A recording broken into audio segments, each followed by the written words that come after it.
khusus untuk kedua mempelai, baik keluarga besar dari saudari kita Ria Lestari dan saudara Muhammad Fadli. Mudah-mudahan kedua mempelai ini, kedua pasangan ini dijadikan oleh Allah pasangan yang sakinah mawaddah warahmah. Amin. Dan mudah-mudahan kita juga pengantin lama dijadikan pasangan yang sakinah mawaddah warahmah. Amin ya rabbal alamin. Kira-kira ceramah ini sampai jam 12 atau jam 1? Jam 2. Saya minta izin dulu. Apakah ceramah kita ini panjang atau pendek? Panjang. Nah,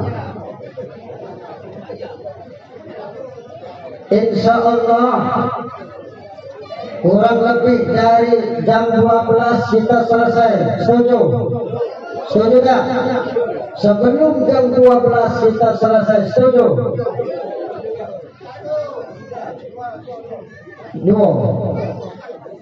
Baik Bapak dan Ibu, kalau kita melihat pengantin, kira-kira bapak-bapak ingin jadi pengantin lagi dah? Pengen dah Pak? Jangan.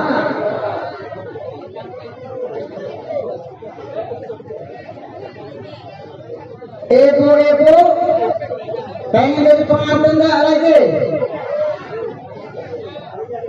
Jangan dulu. Kalau sudah ada suami, ya. Kalau bapak-bapak boleh dah? Boleh dah bapak-bapak? Lemak nih yang kata ibu-ibu. Bapak-bapak boleh, ibu-ibu tidak boleh katanya. Ya. Tapi itulah kenyataan hidup kita, Pak. Kenyataan hidup kita, Bu.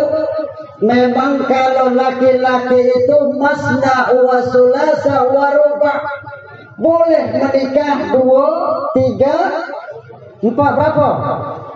4.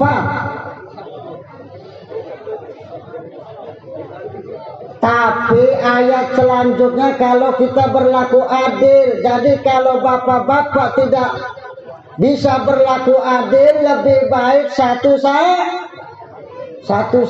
Betul lah Bu? Punya istri satu saja tidak habis-habis. Betul lah Bu? Betul lah? Maka kalau kita menjadi pasangan suami istri, kalau ingin hidup bahagia, tentunya kita sesama pasangan itu harus selalu bersyukur Pak, bersyukur Bu. Terutama saudara kita Muhammad Fadli dan Ria Lestari ini bersyukur. Sekarang ini kalian sudah menikah, maka sempurnalah sebagian agama kalian, kemudian yang separuhnya lagi disempurnakan lagi dengan ketakwaan kepada Allah Subhanahu wa Ta'ala. Makanya kalau yang masih ada bujangan, cepatlah kawin, cepatlah menikah. Ada tak di sini bujangan? Ada. Cepatlah menikah, nak kapan lagi? Kata duit. Hutang dulu, hutang. Nah. Karena apa? Menikah itu adalah sunnah, ya. Kewajiban kita apabila menjadi umat Muhammad harus menikah. Karena orang yang tidak mau menikah berarti dia adalah kawannya setan. Banyak dari sini bujangan. Banyak. Nah. Jadi jangan tidak menikah. Menikahlah kalau sudah ada jodohnya. Kalau sudah ditemukan jodohnya, cepatlah menikah. Ya. cepat menikah. Jangan sampai tidak menikah karena takut apa? Takut miskin. Ya, takut tidak mampu. Jangan. Allah yang memberikan rezeki kepada kita, maka Allah lah yang akan memberikannya kepada kita. Jangan takut miskin, jangan takut nanti kalau punya anak nak makan apa. Jangan, ya.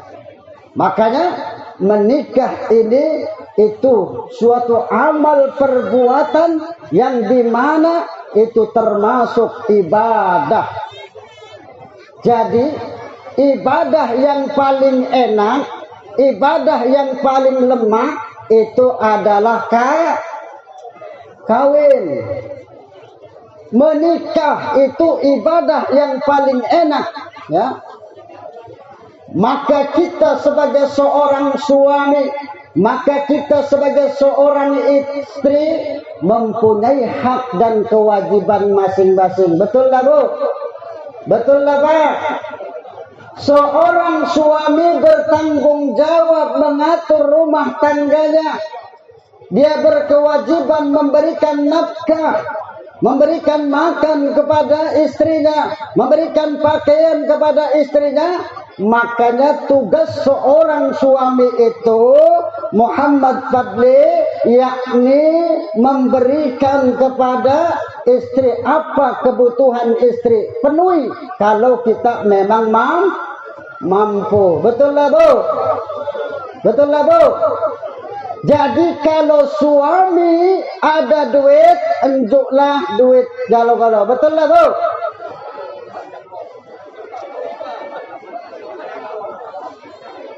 Jadi kalau suami ada duit, enjuk galau-galau. Setuju tidak, Bu? Tidak. Betul, Pak. Jangan enjuk galau-galau. Ya. Kagak saro kita. Kalau di jalan bensin motor habis, cemano? Nak minta dengan wong rumah saro. Betul lah? Saro. Kalau duit sudah masuk bank, wong rumah itu saro nak keluar. Betul lah? Makanya kalau ada duit tak usah njuk galau-galau. Ya. Tapi niatnya jangan untuk apa? Untuk ngapel misalkan. Niatnya jangan. Nah, kalau ada keperluan, ya, memang kalau ibu-ibu itu kalau sudah dikasih duit itu, Pak, kita susah untuk memintanya lagi. Untuk beli rokok saja susah, betul lah? Betul lah? Cobalah, kalau tidak percaya, untuklah duit kalau sama ibu-ibu. Kalau kita kehabisan rokok, nak minta beli ke rokok itu saro, nak bebala dulu. Betul lah? Inilah. Jadi tak usah juga kalau Pak, ya. Berikan kepada istri secukupnya, ya. Kalau memang istri itu tidak mampu menyimpan uang kita, tetapi kalau istri yang mampu, terserah, Pak, tidak apa-apa. Kalau istri yang pengertian tidak jadi masalah, tetapi kebanyakan memang begitulah, Pak, ya. Istri itu memang mereka kalau sudah dikasih duit itu agak susah kalau keluar untuk keperluan kita seorang laki-laki, ya. Tetapi ada juga istri yang memang pengertian.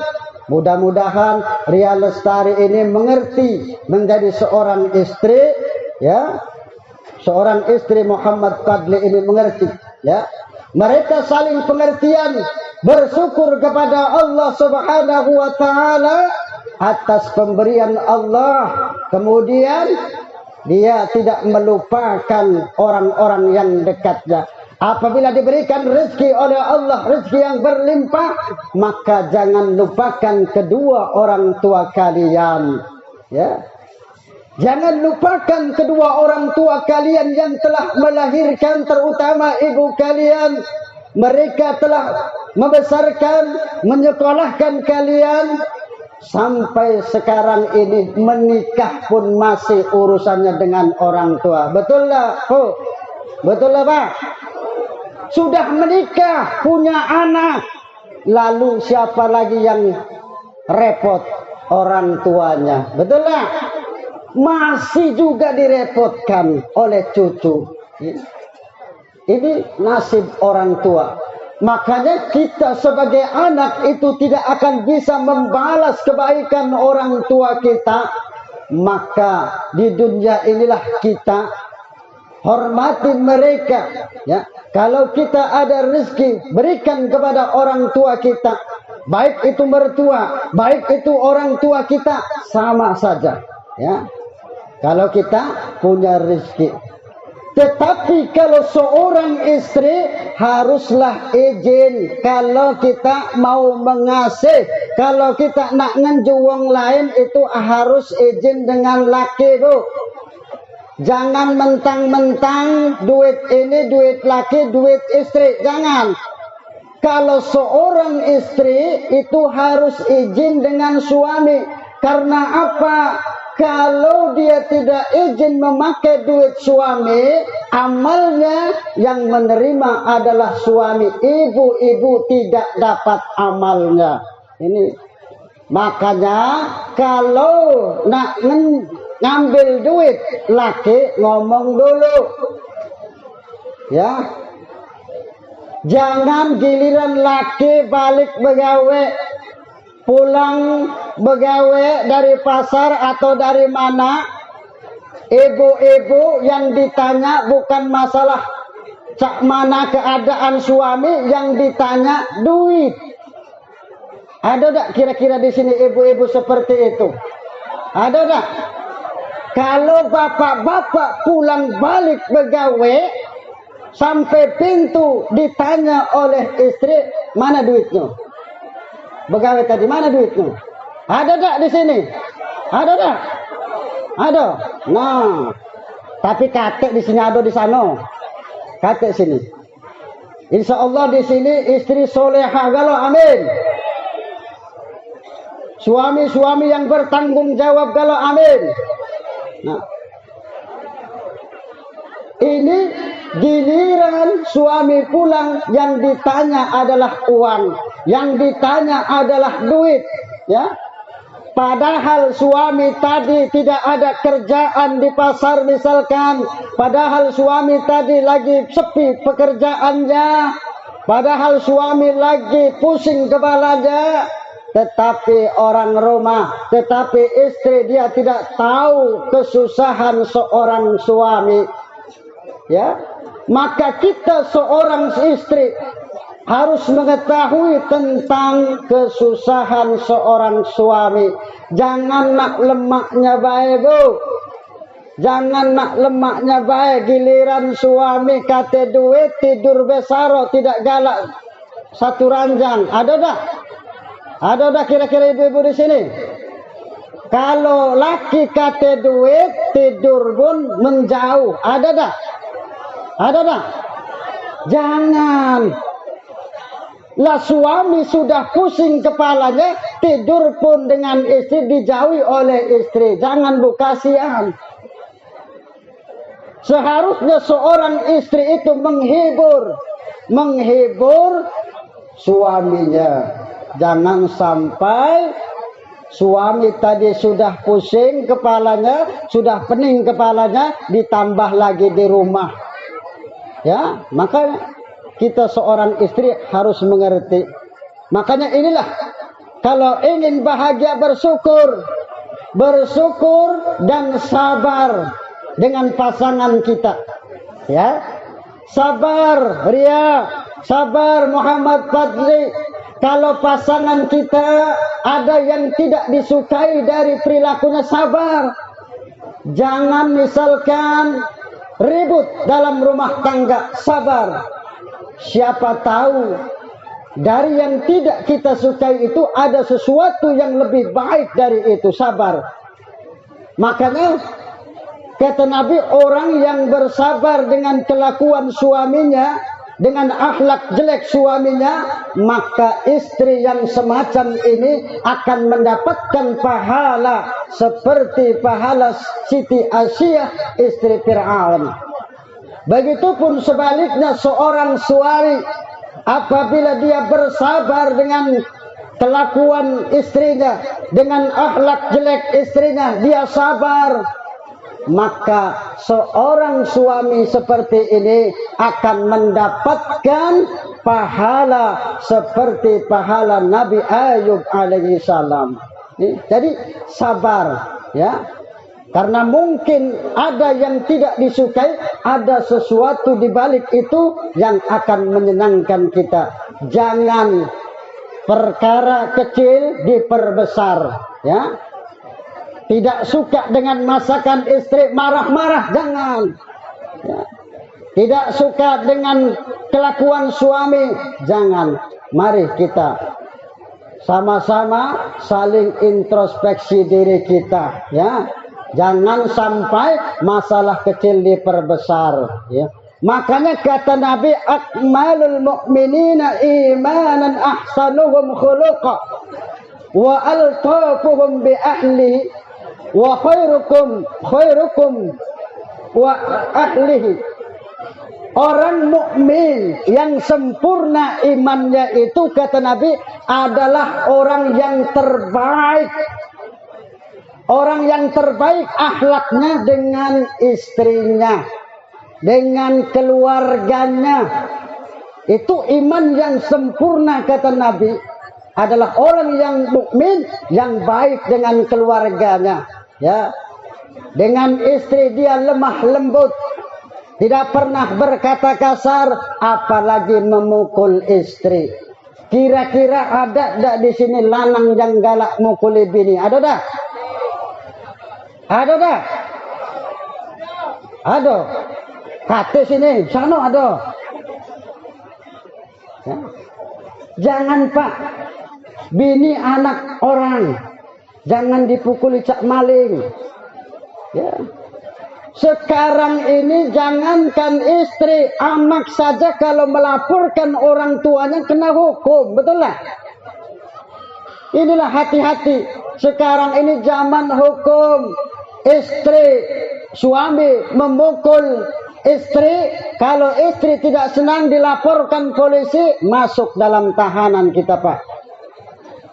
Padahal dalam hukum Islam, seorang suami memukul istri itu tidak akan dipertanyakan kelak di hari kiamat, tidak.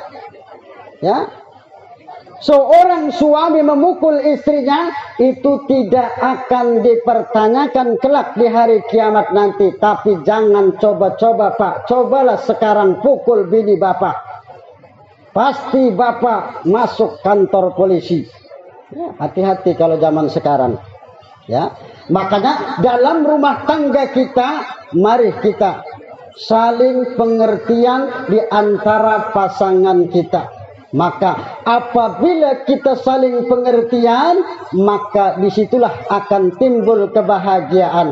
Maka di dalam rumah tangga, wahai kedua mempelai, laksanakan perintah Allah dan Rasulnya kalau ingin bahagia. Salat 5 waktu jangan sampai kita tinggalkan kalau kita ingin bahagia. Kadang-kadang kita memperingati Isra wal Mi'raj, tetapi kita lupa dari inti dari Isra wal Mi'raj tersebut. Kadang di kampung ramai, kadang di masjid, kadang di musola ramai-ramai memperingati Isra Mi'raj. Tetapi setelah itu masjid sepi, setelah itu musola sepi. Betul tak? Betul tak? Padahal inti dari memperingati Isra wal Mi'raj itu adalah perintah sholat 5 waktu. Makanya kita laksanakan sholat itu jangan sampai kita tinggalkan. Ya, ini jangan sampai kita tinggalkan, karena itulah kewajiban kita, terutama kita dalam rumah tangga kita. Ya, berusaha kita Kalau mungkin selama ini kita belum memperbaiki diri kita, mari kita saat ini memperbaiki diri kita. Karena kullu bani Adam khata'un wa khairul khata'in at-tawwabun. Setiap anak Adam itu pasti mempunyai kesalahan. Betul tak? Betul tak? Mempunyai kesalahan. Apa yang disampaikan pantun dari pembawa acara itu, sepandai-pandainya dai dia memberikan tausiah, maka belum tentu dalam rumah tangganya dia bahagia. Betul tak? Nah betul itu. Ustadz belum tentu bahagia dalam rumah tangganya. Ustadz pintar ngomong, Ustadz pintar memberikan ceramah, Ustadz pintar memberikan nasihat, itu belum tentu dalam rumah tangganya. Ustadz juga takut kalau bini marah. Takut juga kalau bini marah, takut tidak dinjuk. Sama manusia galau, Ustadz Kiai, kita adalah manusia. Kullu bani Adam khata'un wa khairul khata'in at-tawwabun. Setiap manusia itu pasti mempunyai salah, pasti mempunyai dosa. Tidak siapapun, tidak ustaz, tidak kiai, tidak ulama dan lain sebagainya. Tetapi sebaik-baik manusia adalah dia yang memperbaiki dirinya dan bertobat kepada Allah Subhanahu wa taala. Mari kita sama-sama bertobat kepada Allah Subhanahu wa taala, mendekatkan diri kita kepada Allah, terutama untuk kedua mempelai agar tercapai hidup yang bahagia. Ini saja, mudah-mudahan bermanfaat.